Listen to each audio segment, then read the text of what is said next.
You touched, at the beginning, you touched a little bit upon No Child Left Behind. I was wondering if you could talk a little bit about how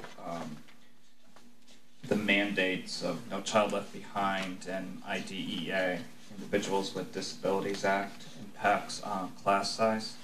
I think there's a lot of, I meet a lot of people who are under the impression that class size is no big deal. You know, because when they went to school, you know, it was more of a, what Dr. Canfield called like an assembly line approach to learning.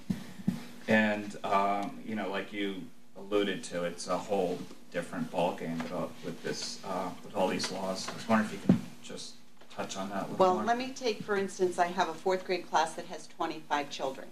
Over the summer, I inherited 22 new students, and 3 of those new students who moved into that 4th grade classroom to make it 25 have IEP goals.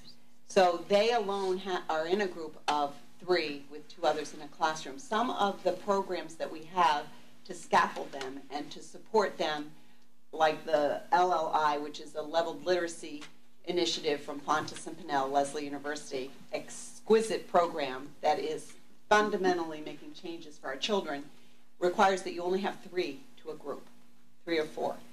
Also with our SRBI, with the level 3 tiered instruction, one of the things that's touted across the nation is reading recovery, which we still have in Monroe, which is a one-to-one intervention. There are not many programs at all, and mathematics either, that has one-to-one intervention, but sometimes it's required to have a child really learn to read. So when you have those kind of leveled interventions that have very small groups, in this one 4th grade classroom I was talking about, you could have 5 different reading groups, sometimes 6, happening in a classroom. And, you know, most of that intervention happens within the classroom, but sometimes they go to the reading lab or a quieter place that has, you know, where they can really concentrate and get that extra reading support even beyond the core curriculum.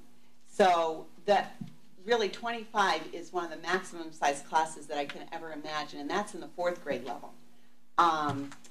You know, having 18 to 20 in those primary grades is absolutely imperative in order to get children reading and thinking as problem solvers and mathematicians and writers. And so I guess that was one of the things I was going to speak to first in my budget, looking at enrollment.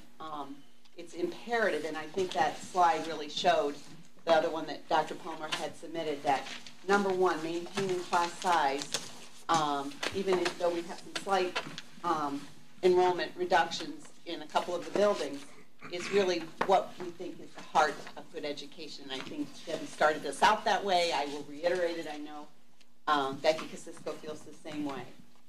And we've actually adjusted some of our support services, our special areas with art, music, PE, you know, when we've had class size reductions. I did it last year. We've all kind of looked at it again this year very closely. And, you know, we really, it makes a very big difference in that kind of intervention that we're giving. And the mandate, you know, the monitoring and keeping track and giving this leveled intervention is really mandated as part of the special education process these days. The way special education, and I know Nita Alarcon will speak to this even further, but it is really changing. And we need to be able to document that we have done everything in our power and given every one of those interventions to these children before we go to a PPT process or special education. Which is extremely difficult with large class sizes. Very difficult. The research in reading is pretty clear that if you're not reading on grade level by the end of 1st grade, you have a 1 in 8 chance of catching up. And it gets worse afterwards, year after year. Yeah, it gets a lot worse because that's less vocabulary they're learning, and they just keep falling